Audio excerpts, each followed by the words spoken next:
வணக்கம். தாவேக அரச ரீல்ஸ் அரசுன்னு சொல்றோம். அது ரீல் அரசாவும் இருக்கு அப்படிங்கிறது தான் உண்மை. ஏன் அப்படி சொல்றோம்? என்ன காரணத்தினால அப்படி சொல்றோம்?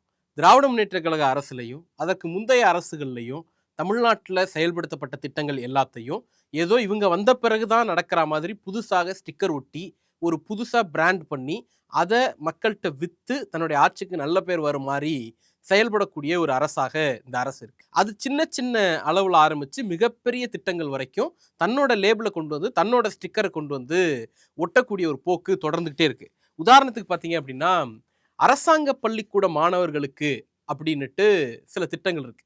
அதுலயும் குறிப்பா பள்ளி மாணவர்களுக்கான எக்ஸ்க்ளூசிவ் பஸ், ஸ்பெஷல் பஸ் விடுறது அப்படிங்கிறது போன அரசிலிருந்தே நடைமுறையில இருக்கு. அத வந்து அன்றைக்கு துணை முதலமைச்சராக இருந்த இன்றைய எதிர்க்கட்சி தலைவர் அவர்கள் தொடங்கி வச்ச செய்தி இன்னைக்கும் ஆன்லைன்ல இருக்கு. நம்ம எல்லாருக்கும் தெரியும். அப்படி இருக்கும் பொழுது டிவிகே வந்த பிறகுதான் மாணவர்களுக்குன்னு எக்ஸ்க்ளூசிவ் பஸ் விட்டா மாதிரி ஒரு பொய்யான போலியான செய்தியை பரப்பிட்டு இருக்காங்க.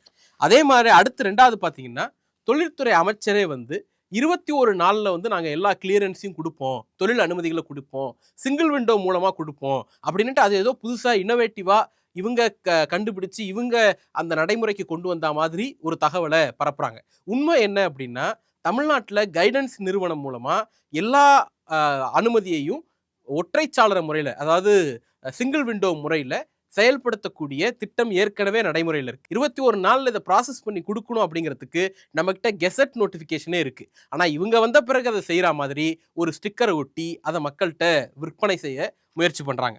இது இப்படியே ஆரம்பிச்சோம்னா மாநகராட்சியில், தாம்பரம் மாநகராட்சியில் கம்ப்ரஸர் மூலமா குப்பை அள்ளக்கூடிய கம்ப்ரஸர் இயந்திரத்தை வச்சுக்கிட்டு குப்பை அள்ளக்கூடிய ஒரு மெஷின் வாங்கியிருக்காங்க. அந்த மிஷின் வந்து டிவிக்கே வந்த பிறகுதான் தமிழ்நாட்டின் வரலாற்றிலேயே முதல் முறையாக நடக்குது அப்படின்னுட்டு ஒரு ஸ்டிக்கரை விட்டுறாங்க. உண்மை என்ன அப்படின்னா, தாம்பரம் மாநகராட்சி 2025ஆம் ஆண்டே இதை வந்து பை பண்றதுக்கான ஆர்டரை போட்டு அந்த மிஷின் எலெக்ஷனுக்கு முன்னாடியே வந்துருச்சு. அதை வந்து இவங்க இப்போதைக்கு பயன்படுத்துறத வந்து இந்த அரசு தொடங்கியதா ஒரு ஸ்டிக்கரை ஒட்டுறாங்க. இதை அப்படியே கண்டினியூ பண்ணிட்டே வந்தோம்னா இதெல்லாம் சின்ன லெவல்ல அப்படின்னு பார்த்தீங்கன்னா, அடுத்தது நேற்றைக்கு ஒரு செய்தியை பரப்புறாங்க. 300 பேரை டிஎன்இபியில் மின்சார வாரியத்தில் 300 பேரை ஏடபிள்யூ போஸ்ட்ல இருந்து எக்ஸிக்யூட்டிவ் இன்ஜினியர் போஸ்ட்டுக்கு நாங்கள் ப்ரமோஷன் பண்ணியிருக்கோம். வரலாற்றிலேயே அதிகமான எண்ணிக்கையில் நடக்கக்கூடிய இந்த ப்ரமோஷன் அப்படிங்கிற கிளைமை டிவிகே தரப்புல இருந்து எடுக்கிறாங்க.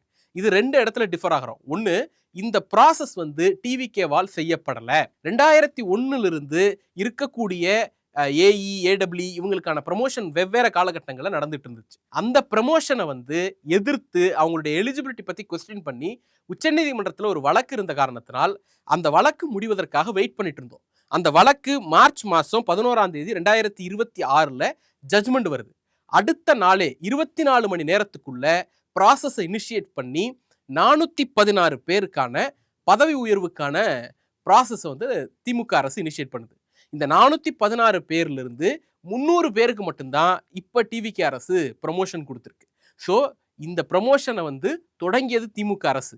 அதை 416 300 குறைச்சது தான் டிவிகே அரசு அப்படிங்கிறது தான் இங்க நாம வந்து பார்க்க வேண்டியிருக்கு. அடுத்தது முக்கியமான ஒரு விஷயம், இந்த மேசிவான எண்ணிக்கையில இந்த ப்ரமோஷன்ஸ் நடக்குது அப்படின்னு கேட்டா இது புதுசு கிடையாது. இதற்கு முன்பே 400 பேருக்கு ஒரே ஆர்டர்ல ப்ரமோஷன் கொடுத்துருக்கோம். இதே டிபார்ட்மெண்ட்ல 600க்கும் மேற்பட்டோருக்கு ஒரே ஆர்டர்ல ப்ரமோஷன் கொடுத்துருக்கோம். அது எல்லாமே நடந்திருக்கு.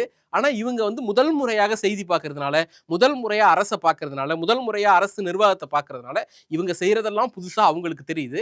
அதையே மக்களுக்கும் நம்ப வைக்கணும் அப்படின்னு அவங்க விரும்புறாங்க.